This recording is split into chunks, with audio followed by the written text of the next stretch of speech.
कोई तो ऐसी जगह हो, कोई तो ऐसा इंसान हो जहां आपको पर्दे की जरूरत ना हो, आप खुल के अपने मन की बात हर बात कह सके।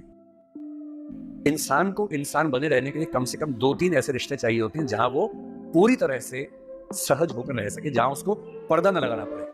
नमस्कार दोस्तों, मैं Sanjay gold for life A to Z में आपका एक बार फिर स्वागत हूं। दोस्तों, आज हम एक और विकास दीप्ति सर की वीडियो के बारे में बात करेंगे, जिसमें सर ने बताया है कि आपको इंसान हो के इंसान रह के कुछ ऐसे रिश्ते बनाना चाहिए जो कि आपके लाइफ टाइम के लिए अच्छे रहे। तो दोस्तों, वीडियो में चलते हैं आगे, तो देखते हैं। कोई तो ऐसी जगह हो, कोई तो ऐसा इंसान हो जहां आपको पर्दे की जरूरत ना हो, आप खुल के अपने मन की बात हर बात कह सके। इंसान को इंसान बने रहने के लिए कम से कम 2-3 ऐसे रिश्ते चाहिए होते हैं जहां वो पूरी तरह से सहज होकर रह सके, जहां उसको पर्दा न लगाना पड़े, जिनके साथ आप अपने मन की हर बात खुल के कर लेते हैं। शंकराचार्य के हिसाब से ये जो दुनिया हमारी है, ये भी एक तरह का सिमुलेशन है। अंतर सिर्फ इतना है कि हम कैरेक्टर हैं और उस वीडियो गेम का रिमोट किसी और के हाथ में है। कोई हमारे साथ खेल रहा है और हमें लगता है कि मैं सीए बन गया, वहां से बटन कैसे चला, अब सीए बन गए, और आप उछल रहे हैं, ये कर रहे हैं, वो कर रहे हैं। अचानक उससे गलती हुई, यहां मामला खत्म। जैसे वीडियो गेम में आपसे गलती हुई, 15 वाला खत्म हो जाता है। इतनी फानी किस्म की जिंदगी, इतनी बुलबुले जैसी जिंदगी, उस जिंदगी में इन छोटी छोटी बातों में इतना लीन होकर डूबे रहना, मेरे ख्याल से इससे खराब जिंदगी कोई नहीं हो सकती। और इसलिए जो करना है वो ये है कि जिंदगी में होते हुए अपनी जिंदगी को बेहतर कैसे बनाना है। फाइनेंशियल चीजों से कंप्रोमाइज न करते हुए अपनी बाकी जिंदगी को बेहतर कैसे बनाना है। और जिंदगी बेहतर है यानी इसके 4-5 पैरामीटर्स हैं। सबसे गहरा पैरामीटर ये है कि आपके पास जीने का कोई पर्पस है या नहीं, और है तो कितना बड़ा पर्पस है। कुछ लोगों के पास होता है, मुझे सबको हरा देना है, फर्स्ट आना है, 1 करोड़ कमाना है, ठीक है, पर्पस है, पर ये पर्पस बहुत दूर तक हेल्प नहीं करेगा। इससे बेहतर पर्पस होता है एक समय के बाद कि आप अपनी क्रिएटिव इनसाइट को आगे बढ़ाएं। मैं ऐसे कई सीएस को जानता हूं जो सीए हैं, पर उनको लगा कि मेरी जिंदगी इतनी सीमित नहीं है, मुझे कुछ और करना चाहिए। तो उनमें से एक शेखर कपूर बन गया। उसने मिस्टर इंडिया फिल्म बनाई, बैंडिट क्वीन बनाई, कितना कमाल किया। एलिजाबेथ फिल्म बॉलीवुड में बनाई। वो चार्टर्ड अकाउंटेंट है, पर उसको एक दिन समझ में आ गया कि मेरा सीए वाले काम से ना जिंदगी कमाल की नहीं हो पाएगी। ठीक है, मैं कुछ कुछ कर लूंगा, लेकिन वैसी नहीं हो पाएगी जैसे मैं चाहता हूं। और बहुत सारे सीए हैं। एक सीए को लगा कि मुझे देश को भी सुधारना चाहिए, वो सुरेश प्रभु बन गया, रेल मंत्री बन गया।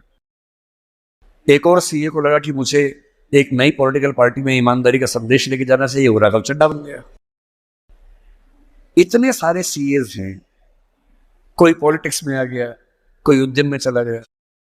एक सीए बाहर से पढ़ के आया, उसको लगा मुझे तो मीडिया की दुनिया को रेगुलेट करना है, अच्छा बनाना है।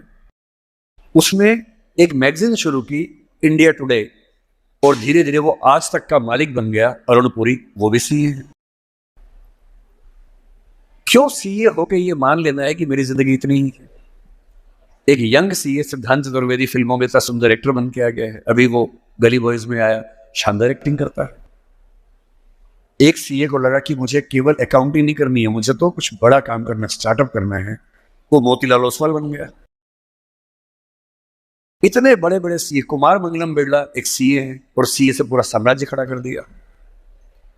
एक सीए को लगा ये सब छोटा है, मुझे देश के लिए काम करना है, देश के लिए मर मिटना है। और आज से 2 महीने पहले उसने देश के लिए अपनी जिंदगी बलिदान कर दी। कर्नल मनप्रीत सिंह, जो कि सीए थे, वो भी चार्टर्ड अकाउंटेंट था। मेरी पहली आपसे गुजारिश ये है कि सीए बनने के बाद अपनी क्रिएटिव इंस्टिंक्ट को मरने मत दीजिए। कुछ क्रिएटिव, कुछ भी हो, वो क्रिएटिव हो सकता है कि आपको पेंटिंग करना पसंद हो, आपको पोएट्री पसंद हो, आपको फिल्म बनाना पसंद हो, फिल्म देखना पसंद हो, कुछ ऐसा। क्योंकि जो क्रिएटिव नहीं है, कई थिंकर्स कहते हैं कि जानवरों के पास जो 5 सेंसेस होती हैं, मतलब सबके पास नहीं, लेकिन जैसे गधे के पास है, गाय के पास है, भैंस के पास है, 5 सेंसेस है, हमारे पास 5 सेंसेस है। तो वो कौन सी चीज है जो मनुष्य को उनसे अलग करती है? तो वो क्रिएटिव सेंस है। और जिसने अपनी क्रिएटिविटी को ही मार दिया, फिर वो तो एक मशीन है, फिर कहेगा इंसान। इसलिए मेरी पहली गुजारिश आप सबसे ये है कि सीए होते हुए कुछ ऐसा क्रिएटिव शौक पाल लीजिए कि दिन में 1 घंटा मस्ती से गुजार सकें उसमें। वो कुछ भी हो, फिल्म देखने से लेकर कविता लिखने तक, पेंटिंग करने तक, कुछ भी हो। गाना हो, गाना सीखिए, सिंगिंग सीखिए, इस उम्र में सीखिए, तबला बजाना सीखिए, हारमोनियम सीखिए, गिटार सीखिए। कुछ ऐसा जो करते हुए डूब जाने का मन करे। बस कुआं खोदना मत सीखना, उसमें डूब गए तो मुश्किल हो जाएगा।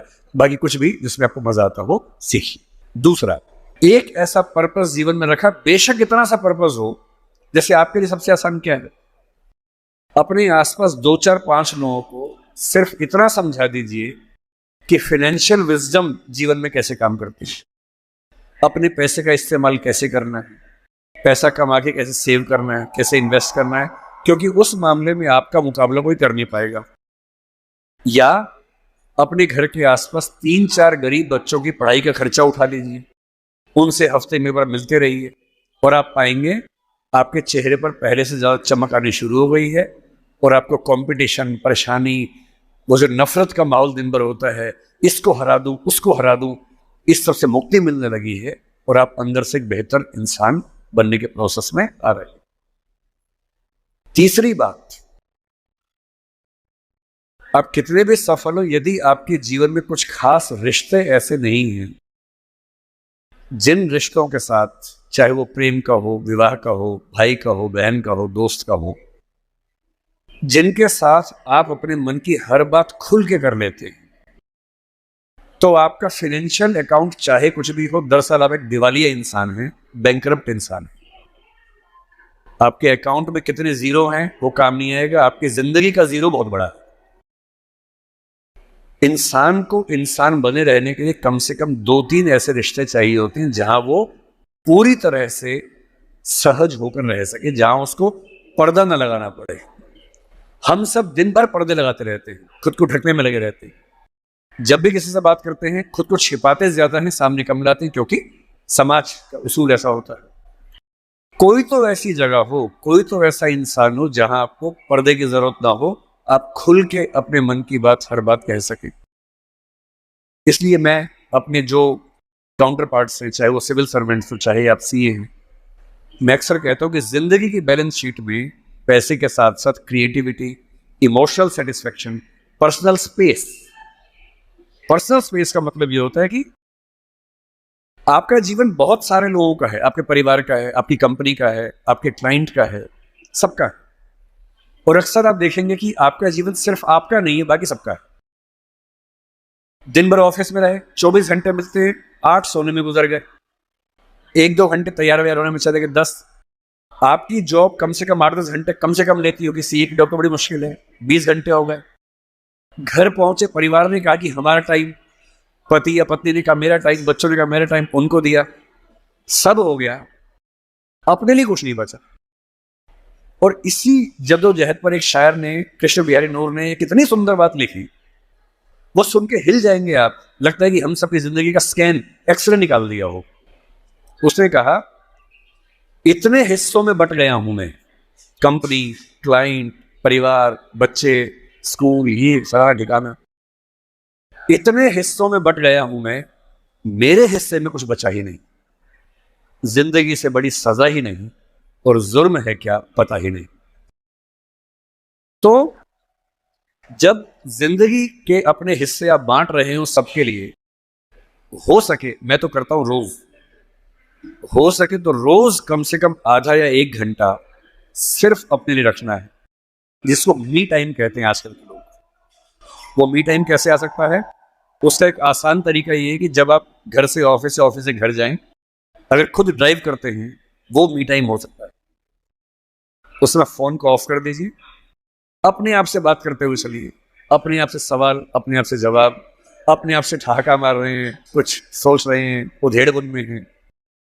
अगर वो नहीं मिलता टाइम, तो घर पे या ऑफिस में कुछ आधा घंटा निकालिए, कागज पेन लेके बैठिए, कुछ पॉइंट्स नोट कीजिए, और रोज सोचिए कि आज का दिन मेरी जिंदगी को किस तरह से कंट्रीब्यूट करता है। दोस्तों वीडियो आपको कैसा लगा, अच्छा लगा तो लाइक करिएगा, शेयर करिए, कमेंट करिएगा, और इससे क्या सीखे हैं कमेंट करके जरूर बताइएगा। मिलते हैं अगले वीडियो में, तब तक के लिए नमस्कार, बाय, जय हिंद।